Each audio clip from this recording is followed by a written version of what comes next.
Students, welcome back to the channel the BST guru, जहां आपको हर topic मिलेगा बिल्कुल इजी एक्सप्लेनेशन के साथ। Let's start.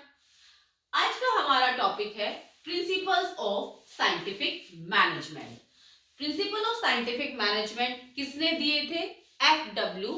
टेलर ने दिए थे, जिन्हें हम फादर ऑफ साइंटिफिक मैनेजमेंट भी बोलते हैं, जो एक फ्रेंच मैकेनिकल इंजीनियर थे, जिन्होंने हमारे शो फ्लोर जो वर्कर्स हैं, जो एम्प्लॉयज हैं, उनकी परफॉर्मेंस को इंक्रीज करने के लिए, इंप्रूव करने के लिए हमें साइंटिफिक मैनेजमेंट के प्रिंसिपल्स दिए, प्लस कुछ टेक्निक्स दी। आज हम करेंगे प्रिंसिपल्स। तो लेट्स स्टार्ट। फर्स्ट प्रिंसिपल है हमारा science not rule of thumb.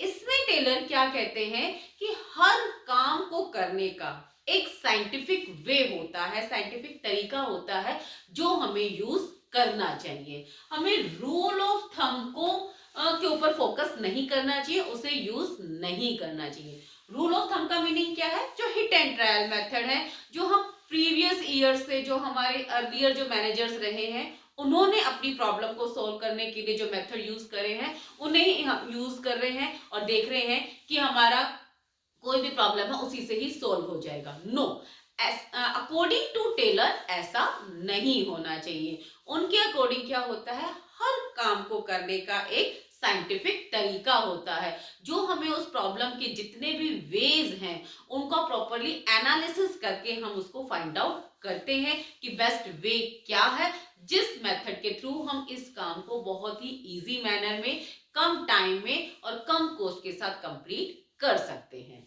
तो इसके अकॉर्डिंग टेलर क्या कहते थे कि just find out the scientific way to complete a task. Don't believe in hit and trial method और रूल ऑफ थंब। आपके पुराने जो सॉल्यूशन है उनके ऊपर बिलीव नहीं करना है। क्लियर? नेक्स्ट है हमारा हार्मनी नॉट डिस्कॉर्ड।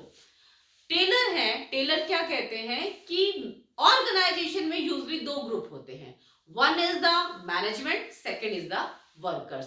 तो टेलर कहते हैं कि इन दोनों ग्रुप में कंप्लीट हार्मनी होनी चाहिए, एक पीसफुल एनवायरनमेंट होना चाहिए, उनमें डिस्कॉर्ड मींस उनके बीच में कोई कंफ्लिक्ट नहीं होना चाहिए।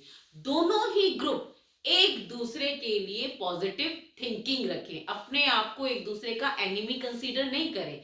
इसके लिए टेलर ने एक कंसेप्ट भी इंट्रोड्यूस किया था, जिसका क्या नाम है? That is a mental revolution. Mental revolution में टेलर क्या कहते हैं कि दोनों का means management as well as workers, दोनों का मेंटल स्टेटस है, वो थिंकिंग प्रोसेस है, वो एक दूसरे के लिए जो एटीट्यूड है वो चेंज होना चाहिए।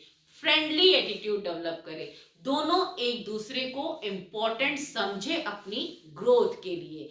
मैनेजमेंट सोचे कि workers are very important, workers अगर काम नहीं करेंगे तो ऑर्गेनाइजेशन ग्रो नहीं कर सकती है। और same as it is workers को भी सोचना चाहिए कि मैनेजमेंट है वो हमारे लिए ही सोच रही है, हमें अगर वो एक्स्ट्रा काम करने के लिए कह रही है तो उससे कंपनी ग्रो करेगी, और कंपनी ग्रो करेगी तो हम भी ग्रो करेंगे। इस मेंटल रेवोल्यूशन के बेस पे ही टेलर कहते हैं कि अगर ऑर्गेनाइजेशन में कुछ भी गेन्स या प्रॉफिट होते हैं तो वो मैनेजमेंट को अपने वर्कर्स के साथ शेयर करने चाहिए, और इसी के साथ वर्कर्स को भी एक्स्ट्रा काम करना पड़े तो करना चाहिए, उन्हें स्ट्राइक पर नहीं जाना चाहिए। मींस दोनों एक दूसरे के लिए पॉजिटिव एटीट्यूड डेवलप करें, पीसफुल हार्मनी, पीसफुल एनवायरनमेंट में वो काम करें। मींस ऑर्गेनाइजेशन और वर्कर्स दोनों एक दूसरे के बारे में पॉजिटिव एटीट्यूड रखें, मिलके काम करें।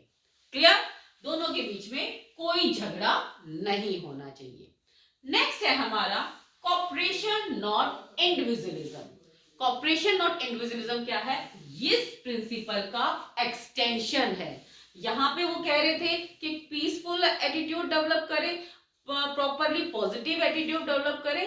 अब कह रहे हैं कि पॉजिटिव एटीट्यूड तो डेवलप हो गया, अब एक दूसरे के साथ कॉपरेट करके काम करें, साइड बाय साइड चले, साथ साथ मिलके काम करें।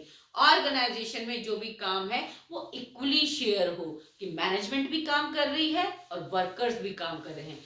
इंडिविजुअलिज्म नहीं होना चाहिए। मीन्स अकेले अकेले काम नहीं करना कि सारा काम है वर्कर्स करेंगे, वर्कर्स को करना है, हम तो बस देखेंगे कि वो काम कंप्लीट कर ले। नो, कॉपरेशन होना चाहिए, एक दूसरे के साथ कॉपरेट करके साथ के साथ काम करें। इसके साथ ही मैं ये जो टेलर कहते हैं कि अगर एम्प्लॉयज हैं, एम्प्लॉयज को सजेशन देने के लिए भी मोटिवेट करना चाहिए कि वो कुछ ऐसे सजेशंस दे जिनसे हमारी ऑर्गेनाइजेशन की कॉस्ट रिड्यूस की जा सकती है। और अगर ऐसा कोई सजेशन है जो ऑर्गेनाइजेशन के लिए बेनिफिशियल है तो कंपनी को, मैनेजमेंट को उस सजेशन को, उस एम्प्लॉय को रिवॉर्ड भी करना चाहिए ताकि वो एक बिलोंगिंगनेस फील करे एवं अपने आप को ऑर्गेनाइजेशन का एक पार्ट कंसीडर करें। क्लियर? Cooperation not individualism. और ये प्रिंसिपल है, यही प्रिंसिपल हमारा टेलर के प्रिंसिपल को भी कॉम्प्लिकेट करता है, कॉम्प्लीमेंट करता है। फॉर एग्जाम्पल सजेशंस डिमांड कर रहे हैं ना, वहां पे हमारा इनिशिएटिव प्रिंसिपल था जहां पे हम उनसे सजेशंस डिमांड कर रहे थे। तो टेलर का कॉपरेशन नॉट इंडिविजुअलिज्म और फ्योल का initiative, these are the complementary to each other. Next है हमारा that is development of each and every person to his और her greatest efficiency and prosperity.